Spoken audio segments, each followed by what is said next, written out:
Hello, I'm Dr. Jessica Ash. You can follow me on Facebook and YouTube. Just subscribe and click the bell icon to get new videos. Today we're going to talk about diversity and inclusion in any community. I'm going to start from the perspective of my undergraduate degree, Anthropology. So any species is out to gather resources for their group. A father and a mother are simply trying to feed and provide for their children. And it's important to understand the perspective of what one of our main biological goals is, i.e. to feed ourselves, to understand how we can improve upon any current situation where there might be a lack of inclusivity. So I'm going to tell you a couple stories, and then we're going to tie it back to today's need and for inclusivity. In 1991 in Korea, I was teaching in a small town. You may have seen that video. And I was working with professors and doctors and community leaders, owners of small businesses, helping improve their English. And I noticed a kind of tension from them towards the military base in the town. And I could feel that tension every time I was with any group of people.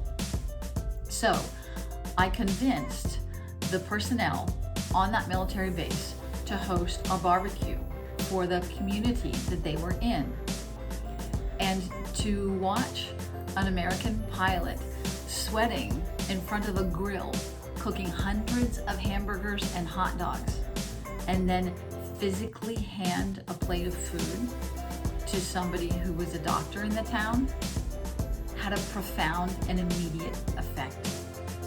I could literally feel the tension dissipate.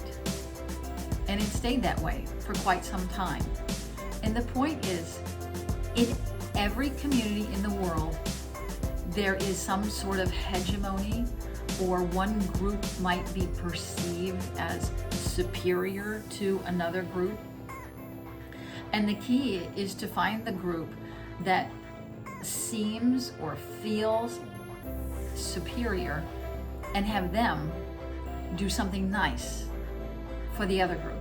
Now, that doesn't cure everything, but it is a very good place to start. So one of the glorious communities I lived in was just outside of Washington, D.C., outside of Fairfax, or in Fairfax County. And at my children's bus stop, there were 2 children from Korea, 2 from India, 2 from mainland China, 2 from Israel, and 2 from Hong Kong. And my children, the only white children there. And it was wonderful.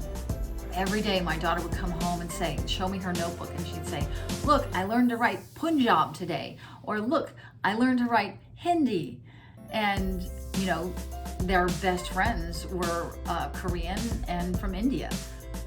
So fast forward to today, and I work in Middletown, Ohio, one of the poorest communities in the country. Also, it has one of the highest rates of crystal meth addiction. I teach privileged students from China, and I started a storytelling and performance program with a local elementary school. So I got these rather wealthy Chinese students to read and perform puppet shows with at-risk, marginalized K through 3rd graders. And the effect was overwhelming. So I'll tell you that before I started any of these programs, about 5 years ago when I first started working in Middletown, if you went to Walmart, you would see citizens from Middletown working there, and sometimes the international students who had grown up being catered to in many circumstances. Also, they didn't have really good English, so the international students were kind of bumbling through Walmart and inadvertently offending people, saying, "Go go find me this bedspread. Some of that was linguistic, some of it was from a sheltered upbringing. And so I immediately started having my students perform volunteer work as they wished in the community. And so again, we're back to this hegemony in a society where the locals who were poorer perceived that the international students were superior to them, and I got them to volunteer.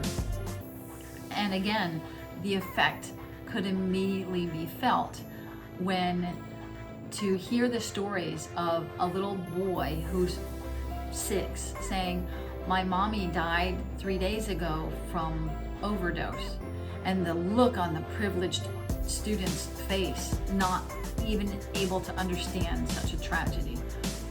Or when my students would say, if you dug a hole through this floor, you would go straight to China. It would take a long time to get there. But like just these groups reaching out to each other and understanding each other has made a profound difference in this small town. And so the question is, in your community, which group is perceived as being superior to some other group? Often that's linguistic. In many communities there is a dominant language, and it is up to the dominant language people to reach out to the other subgroups and do something nice for them. Start inclusivity in your community. It is good for all of us. We can only rise together. It will be co-elevation in all of our communities.